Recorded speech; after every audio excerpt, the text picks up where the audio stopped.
Frank and Terry, the young divers, made a decision to explore a massive cruise liner that had wrecked on the coast a decade ago.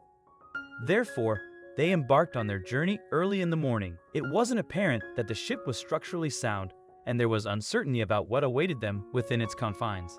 The possibility of encountering serious danger loomed over them, with no chance of making a timely return to the beach if one of them encountered trouble. However, Terry disregarded this caution and immediately began exploring for a way into the structure upon boarding the cruise ship.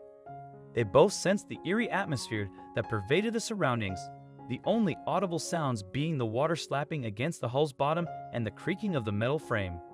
Simultaneously, they exclaimed, "Wow!" Despite Frank's suggestion to turn back, Terry had already ventured ahead, exiting the area.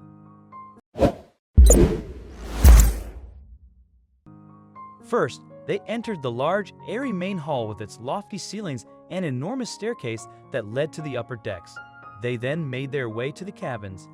As Terry and Frank strolled through the deserted corridors of the ship, they heard an odd noise. Frank was startled and asked Terry whether he had heard it too. But Terry shrugged and continued on. Terry showed interest in venturing farther below deck to explore the ship's lowest levels after a short period.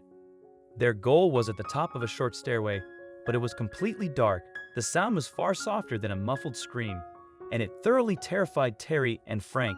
With fear in their eyes, they fixed one another with stares. They strolled for a short while before arriving at their destination, knowing that there was no way for them to reach the bottom of the ship. They were perplexed as to why there was a dead end. In the corner, Frank saw a door. Terry grabbed the doorknob and tugged as hard as he could to unlock the stuck door.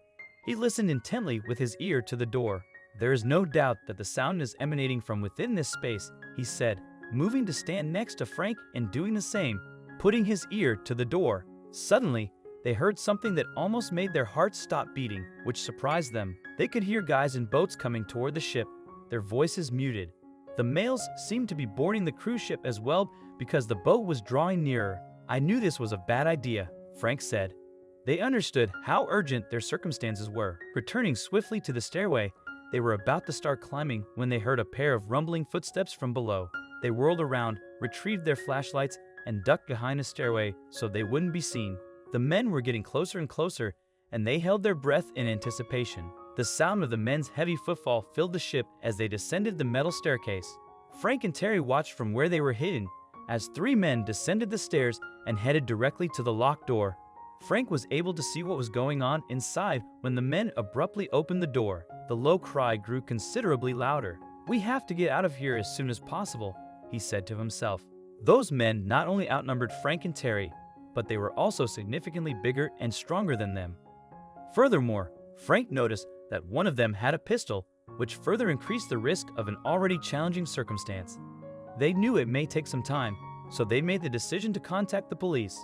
Frank plucked up the courage and consented to follow Terry beyond the locked door to see what the men were up to. They moved cautiously toward the exit, paying close attention to the men's conversation as they did so.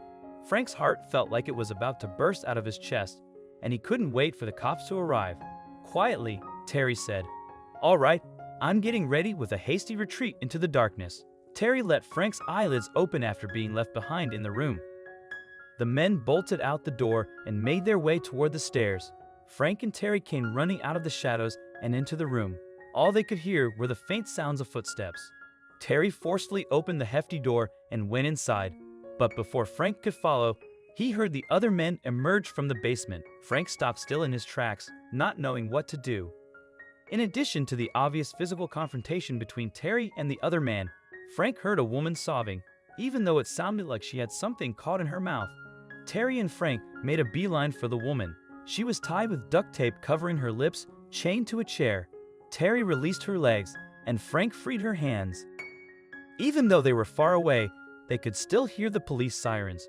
The woman was too fragile to stand on her own, so they helped her. The cops were shocked by the situation they had been called to when they eventually arrived at a rapid pace. They broke into the building and took the two guys into custody. The woman was successfully taken to a secure area, but they needed Frank and Terry to go with them to the police station. At the police station, Terry and Frank were questioned and were required to provide a detailed account of everything that had happened. They were afraid they would be arrested by the authorities for trespassing because they weren't permitted to be on the ship in the first place. But the cops were relieved when the response was quite different from what they had expected. Frank and Terry were praised for their bravery and were released from custody by the police. Subsequently, they learned that the woman they had saved was anything but ordinary. She was the governor's daughter and had spent the last few days in captivity. The kidnappers had asked for money and ransom before abruptly cutting off all contact. Without Terry and Frank's fast thinking, it was possible that the woman wouldn't have survived the night. As a token of gratitude for the brave actions of the young men in rescuing his daughter, the governor awarded each of them a generous sum of money. Terry and Frank remained astonished by the events that unfolded. They found it challenging to accept that this reality was indeed unfolding before them. If you like this story, please consider giving it a thumbs up and sharing it with your friends. For those who are new to this channel and haven't subscribed yet, I highly recommend subscribing now to ensure you don't miss out on future exciting stories.